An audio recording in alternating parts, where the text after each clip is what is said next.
Does Crunchyroll have a legitimate competitor? Well, let's talk about that.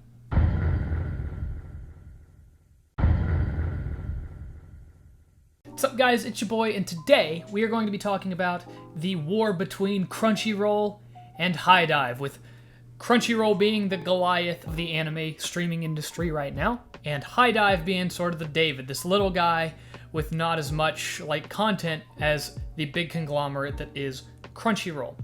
And I want to talk about kind of where hidive came from, and I want to talk about Crunchyroll and kind of how big they've gotten, to see if maybe hidive is legitimately a contender to Crunchyroll. Now, for a little bit of context, Crunchyroll is a major streaming provider in the anime community. hidive is also an anime streaming service. Crunchyroll is significantly bigger in terms of just overall revenue and users, but we'll get to that in a little bit. I just wanted to give a little bit of context for what these two things are, just in case you haven't heard of Crunchyroll or hidive. So hidive in particular has only recently kind of jumped into the scene. There's been a few shows in particular that have kind of made it rise through the ranks, in particular Urusei Yatsura, which is a anime from the 80s that just recently got revived by David Productions. David Productions are the ones who do JoJo's. So it's kind of a big name to have on your platform. They also have Call of the Night, which ended up being kind of a sleeper hit back in the summer of 2022.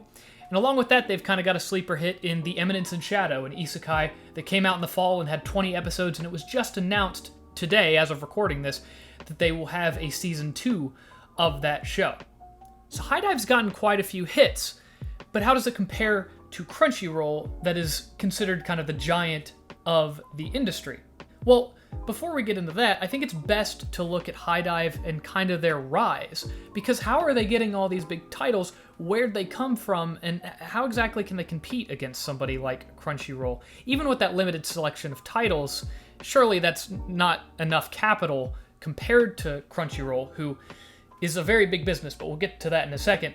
But let's focus on hidive. hidive is a conglomerate of Sentai Filmworks.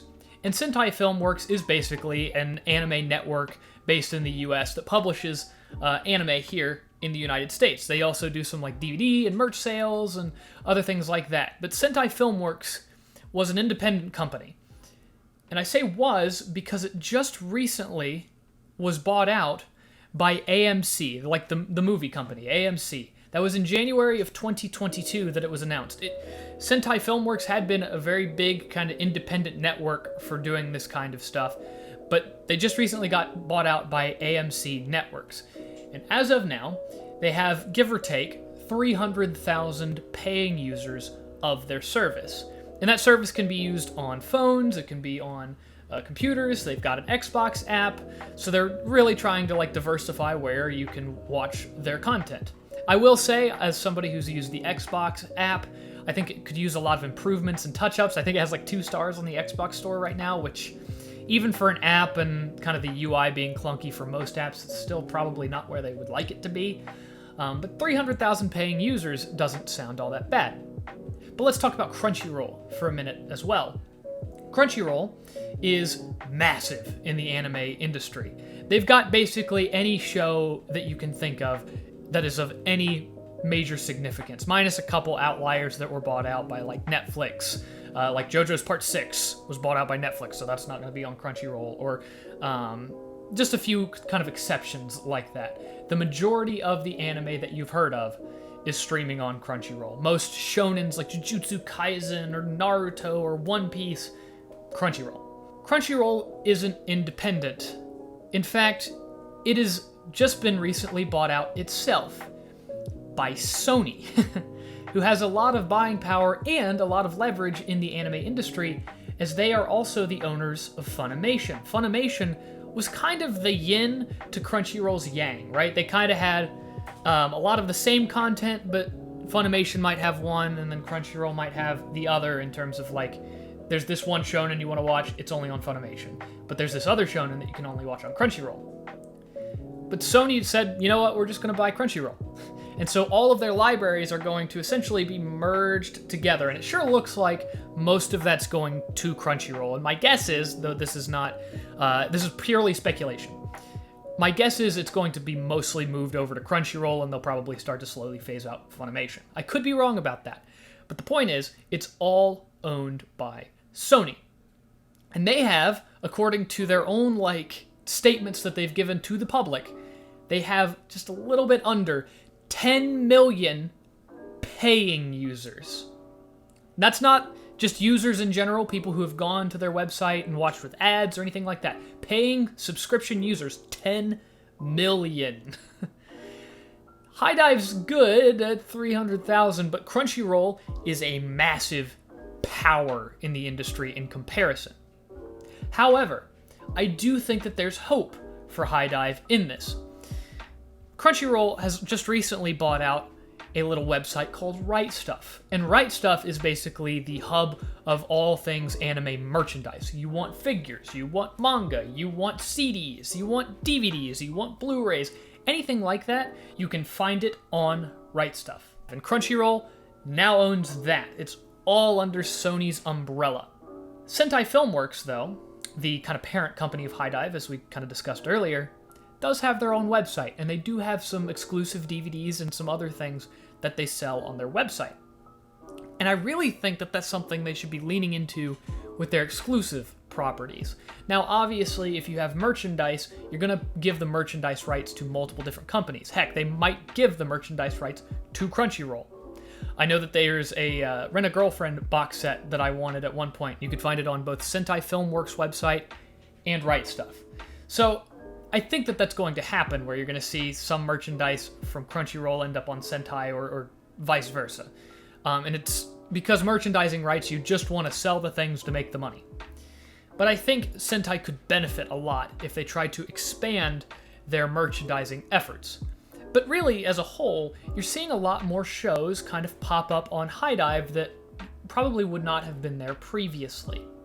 And I think that this gets into kind of the crux of this video, which is the idea that Hidive can be a legitimate competitor in the anime streaming industry if AMC is willing to dump the money.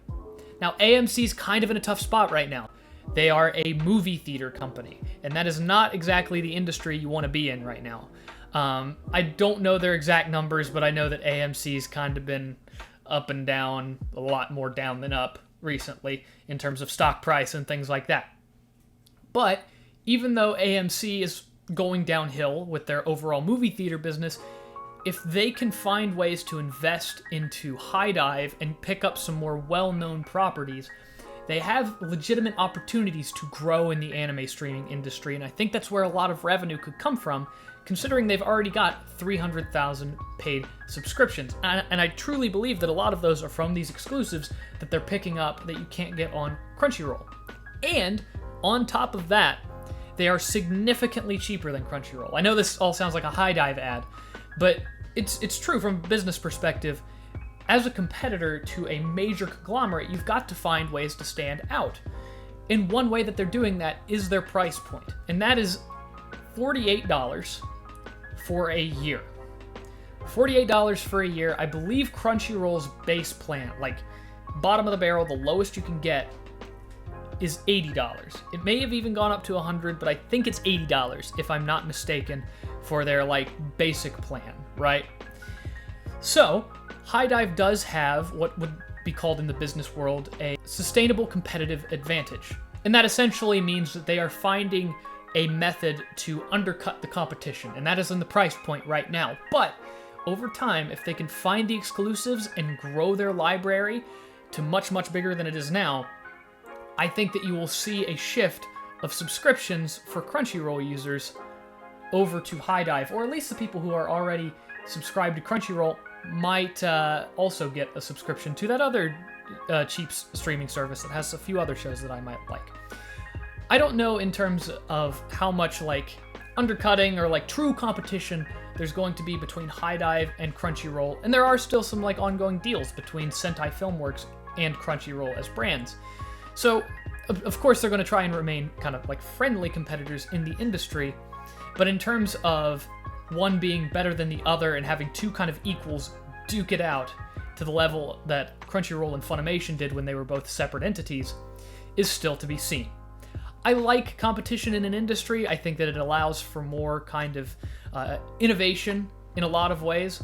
for trying to find maybe better ways to do simulcast or dubs or things like that. So maybe they'll find a specialty within that to try to bring more users over, but that remains to be seen at this point. I do think, though, that over the next couple years, time will tell if hidive will be truly a legitimate competitor to Crunchyroll. That's about all I've got for this week. I hope you guys enjoyed this little video. If you did, go ahead and, well, you know the thing at this point. Go click the buttons down below. It makes me happy, okay? And I will see you guys in the next video.